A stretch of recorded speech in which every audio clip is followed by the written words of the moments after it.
Good morning students, online class में आप सभी का स्वागत है। आज हम लोग पढ़ेंगे गौरी कहानी के पेज संख्या 22 और 23 की व्याख्या।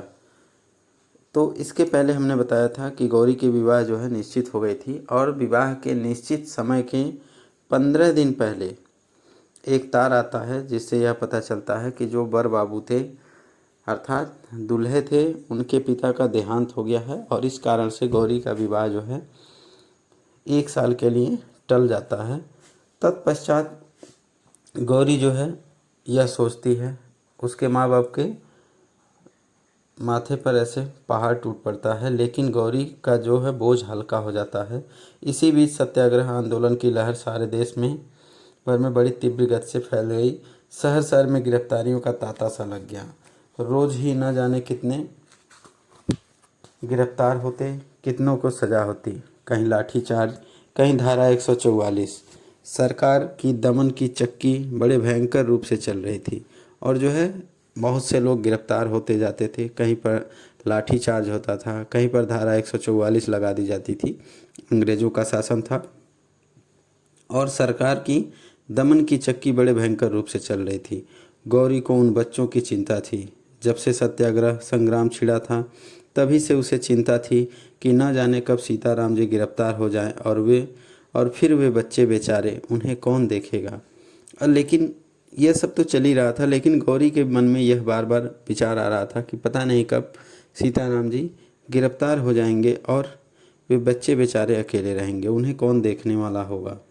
रोज़ का अखबार ध्यान से पढ़ती थी और इसी प्रकार उसने एक दिन पढ़ा कि राजद्रोह के अपराध में सीताराम जी गिरफ्तार हो गए।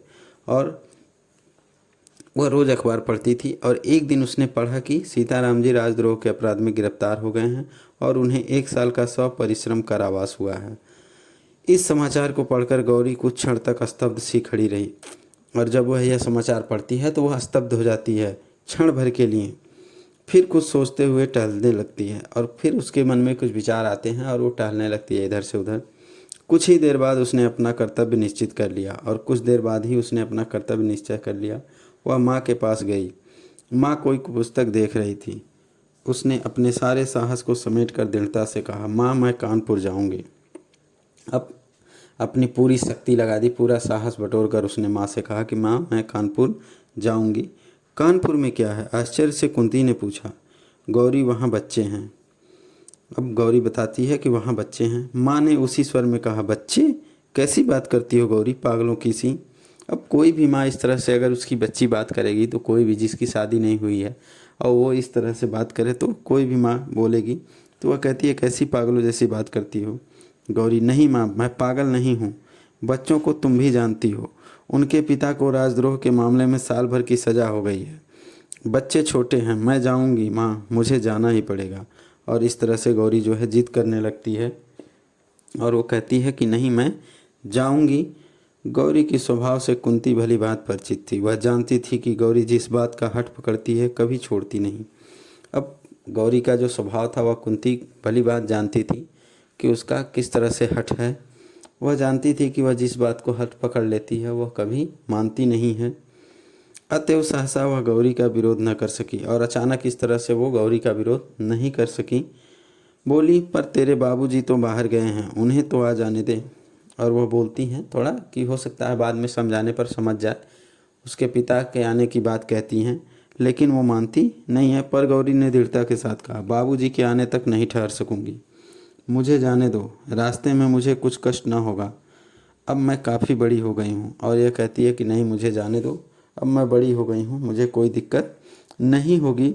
और उसी दिन शाम को एक नौकर के साथ गौरी कानपुर चली गई और शाम के समय उसी दिन अपने एक नौकर के साथ वह कानपुर चली गई। साल भर बाद अपनी सज़ा पूरी करके सीताराम जी घर लौटे और जब वो साल भर के सज़ा जो है पूरी हो गई तब सीताराम जी घर लौटे। इस साल भर के भीतर उन्होंने एक बार भी बच्चों को न देखा था और यह साल जो बीता था उस साल भर के भीतर उन्होंने अपने बच्चों को नहीं देखा था। उन्हें कायदे के अनुसार लगातार हर महीने उनका कुशल समाचार मिल जाता था, लेकिन नियम के अनुसार उन्हें हर महीने बच्चों का समाचार मिल जाता था, पर उन्हें बच्चों की चिंता बनी ही रहती थी। जिस कहारिन के भरोसे वे बच्चों को छोड़ कर गए थे उसके भी 3-4 बच्चे थे, और जिस कहारिन के भरोसे वो बच्चों को छोड़ कर गए थे उसके भी 3-4 बच्चे थे। वह किस तरह से बच्चों की देखभाल करेगी। सो सीताराम जी जानते थे, पर विवशता भी थी कि क्या करते, पर वो कुछ कर नहीं सकते थे। सवेरे 6 बजे ही जेल से मुक्त कर दिए गए, और सवेरे के समय वो 6 बजे से जेल से मुक्त कर दिए गए। एक तांगे पर बैठकर वे घर की ओर चले, और एक तांगे पर बैठकर वो अपने घर की ओर चले। जेब में कुछ पैसे थे। एक जगह गरम गरम जलेबियाँ बन रही थीं, और एक जगह गरम गरम जलेबियाँ बन रही थीं, तो बच्चों के लिए थोड़ी सी खरीद ली।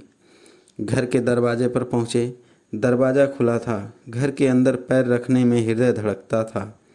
अब वो बता रहे हैं कि घर का दरवाज़ा जो है, जब वो अपने घर पहुँचे उनके घर का दरवाज़ा खुला था, लेकिन घर के अंदर पैर रखते समय उनका हृदय जो है धड़क रहा था। न जाने बच्चे किस हालत में हों।